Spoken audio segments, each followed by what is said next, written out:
ఆధారాలు లేని ఆరోపణలు చేస్తే చెప్పు దెబ్బలు తింటామని మాజీ డిప్యూటీ సీఎం కొట్టు సత్యనారాయణకు ఎమ్మెల్యే బొలిశెట్టి శ్రీనివాస్ తనదైన శైలిలో ధ్వజమెత్తారు. తనపై కొట్టు చేసిన అనుచిత వ్యాఖ్యలకు ఆయన తీవ్రస్థాయిలో స్పందించారు. 5 ఏళ్ల పాలనలో రోడ్లపై గోతులు కూడా పూడ్చలేని నువ్వు నన్ను విమర్శించడం హాస్యాస్పదంగా ఉందన్నారు. ప్రవాసాంధ్రులు ఏర్పాటు చేసిన కార్యక్రమానికి అతిథిగా సింగపూర్ వెళ్లడానికి వెళితే పేకాట ఆడుతున్నానని తనని విమర్శించడం సిగ్గుచేటన్నారు. నీ దగ్గర ఆధారాలుంటే నిరూపించాలన్నారు. నీ కొడుకు విశాల్ రాచర్ల రైస్ మిల్లులో, మీనవల్లూరులో క్లబ్బులు నిర్వహించిన సంగతి నీకు తెలియదా అంటూ ఎద్దేవా చేశారు. అక్రమ లేఅవుట్లలో కోట్లు మింగింది నువ్వు కదా అని విమర్శించారు. నువ్వు తీసుకున్న లంచాలు నిరూపించడానికి నేను సిద్ధంగా ఉన్నానన్నారు. నేను కష్టపడి సంపాదించి తాడేపల్లిగూడెం అభివృద్ధికి ఖర్చు పెట్టానే తప్ప నీలా కమిషన్లు కక్కుర్తి పడలేదన్నారు. నీతో కమిషన్లు తీసుకుంటున్నానని చెప్పిన వారితో నువ్వు మీడియా ముందుకు రావాలని సవాల్ విసిరారు. సన్నాసి మాటలు ఆపకపోతే పరిస్థితులు తీవ్రంగా ఉంటాయని హెచ్చరించారు. రాష్ట్రం వర్షాభావ పరిస్థితుల్లో వరదల్లో మునిగిపోయి ఉంటే కుటీల రాజకీయాలకు ఇది సరైన సందర్భం కాదని, పరిస్థితులు చక్కబడ్డాక ఈ విషయమై దమ్ముంటే ఓపెన్ డిబేట్కి రావాలన్నారు. నిన్న పవన్ కళ్యాణ్ గారి జన్మదినం సందర్భంగా ఒక తాడేపల్లిలో ఒక చరిత్రని తిరగరాయడం, దాదాపుగా 964 యూనిట్స్ని బ్లడ్ ఇక్కడ ఇవ్వడం, మరి ఆంధ్ర రాష్ట్ర చరిత్రలో మొట్టమొదటిసారి ఇక్కడ ఇవ్వడం చాలా సంతోషం. ఎందుకంటే ఇక్కడ ఈ స్థాయికి రావడానికి కష్టపడిన జన సైనికులు, వీర మహిళలు, ఇంకా ఇతర పార్టీలకు సంబంధించిన నాయకులు కానీ అందరూ కూడా సహకరించేందుకు పేరు పేరున ధన్యవాదాలు. ఇది నా పని అని చేసింది మరి జన సైనికులు, వీర మహిళలు అందరూ కూడా. మరి ఈ పూర్తి అవ్వడానికి యజ్ఞం ఇది. అలాంటి యజ్ఞాన్ని పూర్తి చేసిన ప్రతి జన సైనికుడికి, వీర మహిళలకి పేరు పేరున నా ధన్యవాదాలు. ఎందుకంటే నేను లేను, యాక్చువల్గా అందరూ పార్టిసిపేట్ చేశారు. ప్రతి ఒక్కరూ కూడా ఇది సక్సెస్ అవ్వాలని, ఇది నా పని అని చేశారు అందరూ కూడా. దీంట్లో ఒకళ్ళు తక్కువ ఒకళ్ళు ఎక్కువ అని కాదు, అందరూ చేసిన ప్రతి వారికి కూడా శిరస్సు వంచి నమస్కారం చేస్తాను.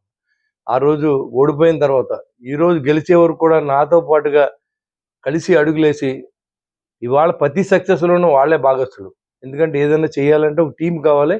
ఆ టీమే మన దగ్గర ఉంది, అదే జనసేన టీము. ఇవాళ ఏ మంచి కార్యక్రమం, ఎవరికైనా భోజనం పెట్టాలి, ఎవరికైనా దానం చేయాలి, ఎవరికైనా సహాయం చేయాలంటే ఇవాళ నా ఒక్కడి వల్ల అవ్వదు. వాళ్ళందరూ ఉండడం వల్లే ఇవన్నీ పూర్తిగా నేను చేయగలుగుతూ ఉన్నాను. నా స్నేహితులు కానీ, నా మిత్రులు కానీ అందరూ కూడా సహకరిస్తూ ఉన్నారు. Thank you very much.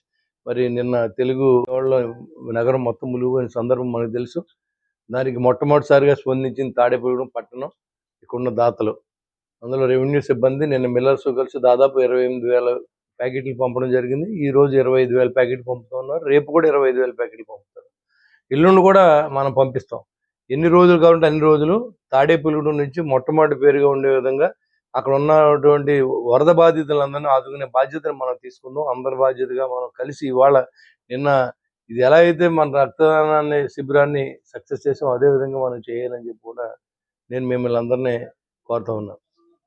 పోతే లో ఎక్కించడం ఎక్కడాన కారుకులైనటువంటి మీ అందరికీ పేరు పేరున ప్రతి ఒక్కరికి ఒక పేరు చెప్పి ఒక పేరు చెప్పబోతే తప్పు, కాబట్టి పేరు పేరున అందరు కూడా ఉదయపూర్ నమస్కారం. మండల ప్రెసిడెంట్లు, టౌన్ ప్రెసిడెంట్, అదేవిధంగా పాలూరు వెంకటేశ్వరరావు వాళ్ళ అబ్బాయి, ఇంకా పైబని వెంకటరామయ్య గారు, ఇంకా నిన్న ఈ చెప్పిన గోపికృష్ణ కానీ అందరూ కూడా ఇది నా పని, ఇది ఎవరిదే కాదు, ఇది ఎమ్మెల్యే గారి పని కాదు, పార్టీ పని కూడా కాదు, ఇది నా సొంత పని అని చేసిన ప్రతి వ్యక్తికి కూడా నా ఉదయపూర్ నమస్కారం తెలియజేస్తాను.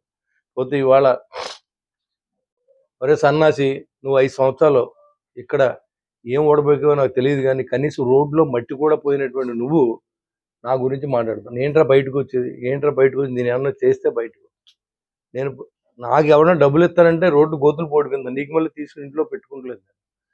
నువ్వేదో బతకలేక నువ్వు ఏంటంటే అధికారానికి అలవాటు పడిపోయి డబ్బుని పీల్చి పిప్పి చేసి ఊరిని అదే జాస్లో ఉన్నావు. నీ కళ్ళు పెట్టి చూడు, నా దగ్గర రిజిస్టర్ ఉంది.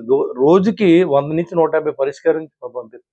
ఎలాంటి సెటిల్మెంట్లు నేను చేయను. డబ్బులు కానీ 3 పెండ్లు కూడా నాకు సంబంధం లేదు. అసలు వాటిలో నేను తల పెట్టలేదు ఇప్పుడు వరకు.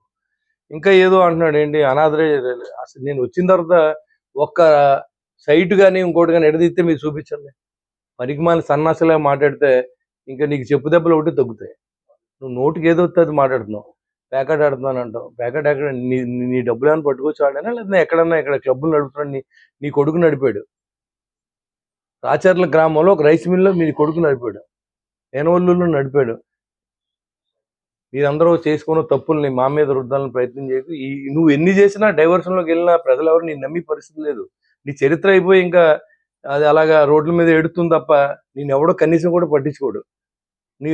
చూశారు కదా, మంత్రి మాణిక్యాలరావు అయితే అక్కడికి వెళ్ళి ఆడెదుగుండా బ్యానర్ కట్టి దెబ్బలాట్ అయిపోయాడు. అంతేగాని ఇక్కడ ఏమైనా అభివృద్ధి చేయడానికి సహకరించు. నువ్వేమైనా ఉంటే నువ్వు అభివృద్ధి చేయించు. నాకు డబ్బులు ఇస్తే ఆ డబ్బులు నాకు వద్దురా బాబు, ఆ రోడ్లు గోతులు పూడిపెత్తనం ఎవడిచ్చాడు? బాబు ఇచ్చాడు అంటే ఇక్కడ డబ్బులు, ఆ డబ్బులు ఎవరిచ్చారు? లంచాలు ఇస్తే ఆ డబ్బులు లంచాలు వద్దురని చెప్తున్నావు. ఎవరినైనా చెప్పమనండి, పోనీ ఏదో చెప్తున్నాడు కదా ఎవడో చెప్పమనండి. ఇంక చెప్పు దెబ్బలు తింటాం ఒకటే చేయని చెప్పి మళ్ళీ చెప్తున్నాను నీకు. నోటుకు వచ్చినట్టు మాట్లాడితే నువ్వు చేసిన ఘనకార్యాలన్నీ చెప్తే పేటకు ఒకతాయి. నువ్వు చేసి అన్ని చెప్తే నీ బతుకేంటో అసలు అర్థం అవుతుందా? నువ్వు పక్కలేసి సీట్లు తెచ్చుకున్న సంగతి కానీ అన్నీ చెప్తాను నీ కాడి నుంచి. నోరే కదా ఏది పడితే అది మాట్లాడతాకే. ఓ పక్కన ఊరు మునిగిపోతుంది, రాష్ట్రం మునిగిపోతుంది, అది మానేసి ఇక్కడేది వీడు తెలుసు ఆడే పెద్ద దొంగని డిసైడ్ చేసిన ఎదవా ఇక్కడికి వచ్చి రోడ్లు ఎక్కి మాట్లాడతావు. ఏం తెలుసా నువ్వు మాట్లాడతావు? రోజుకి 24 గంటలు ఉంటే 24 గంటలు ఊరు గురించి ఆలోచన. దాదాపు 13 కోట్ల రూపాయలతో అభివృద్ధి పనులు ప్రారంభించుకోండి. ఇంకో 10 కోట్ల రూపాయలు శాంక్షన్ చేయించాను R&B డిపార్ట్మెంట్. నేను నిరంతరం ఆ పని మీద తిరుగుతుంటే నా వెనకాల ఏడుతున్నాడు. నా ఇంట్లో ఏం జరుగుతుంది, నా ఇంట్లో బాత్రూంలో ఎవరున్నారు, ఎవరైనా పెట్టేవింటారు బాబు నువ్వు, నాకేం అర్థం అవుతలేదు. కాబట్టి ఒళ్ళు జాగ్రత్తగా మాట్లాడడం, రాత్రి పగలు లేకుండా నేను వచ్చిన ప్రతి మనిషికి సహాయం చేస్తున్నాను. ఆర్థికంగా నా డబ్బును కూడా నేను తిరిగి ఖర్చు పెడతా ఉంటే నాకు పడి ఏడిసే సన్నాసులకి మళ్ళీ ఒకసారి చెప్తున్నాను, సన్నాసి మాటలు మాట్లాడితే నీ బతుకు నీ అలవాట్లు ఇవన్నీ చెప్పవలసి ఉంటుంది. ఇదివరకు అలాగే జగన్మోహన్ రెడ్డి చెప్పేవాడు, పవన్ కళ్యాణ్ రిస్క్ ఏం తమ్ముతున్నావు అంటే నువ్వు 3 పెళ్లిళ్ళు చేసుకున్నావు. ఈ ఎదవ ఏం ఆడుతున్నాడు అర్థం అవుతలేదు, పనికి మాలిన ఎదవ. నోటికి ఏమవుతుందో అర్థం అవుతుంది. రాత్రానికి పగలానికి 2 నెలలు ఎన్ని కోట్లు తెచ్చాను నేను. కాంట్రాక్టులు పారిపోతే అడన్న తీసుకొచ్చి వాళ్ళ బట్టలు పెట్టి నేను వృత్తులు చేస్తున్నాను. నువ్వు వాళ్ళ దగ్గర డబ్బులు అడిగి పంపించేసావు ఇక్కడి నుంచి. ఎప్పటి రోడ్డు మీద నేను మొదలు పెట్టిస్తే వాళ్ళకి డబ్బులు ఇచ్చి అక్కడికి వెళ్ళి సన్నాసి రోడ్ల మీద తిరుగుతా నేనే వేయించాను చెప్పుకోవాలా? నువ్వు ఏంతో చెప్పుకో. నువ్వు ఉండగా ఎందుకు ఆడవలేదు? నేను పంపుల చెరువు సెకండ్ సమ్మర్ స్టోర్ ట్యాంక్ నేను ఓపెన్ చేశాను. మళ్ళీ వెళ్ళి కొబ్బరి కొట్టు శిలాపాలకం మార్పించావు. ఇవాళ వరకు దాన్ని దిక్కు దివ్వడం లేదు. కేవలం కలెక్షన్ చేసుకునే పనికి మాని సన్నాసి మాటలు మాట్లాడుతూ ఉన్నారు. అది మాత్రం మానేసి నీకు దమ్ముంటే అభివృద్ధిలో పోటీ పడు. నీతో నేను పోటీ పడతా. నువ్వు ఎంత చేసావు దానికి 100 రెట్లు చేస్తాను. ఈ ఊరికి 100 రెట్లు చేస్తా. డబ్బు లేదంటున్నారు కదా, తెచ్చి సృష్టిస్తాం ఇక్కడ. అంతే తప్ప నీకు మళ్ళీ సన్నాసిలాగా కాంట్రాక్టర్లు అడుక్కుని బెచ్చం ఎత్తుకుని బతకోవాల్సిన అవసరం నాకు లేదు. నా డబ్బే కోట్లాది రూపాయలు తగిలేసాను ఈ ఊరికి. నువ్వు నా గురించి మాట్లాడి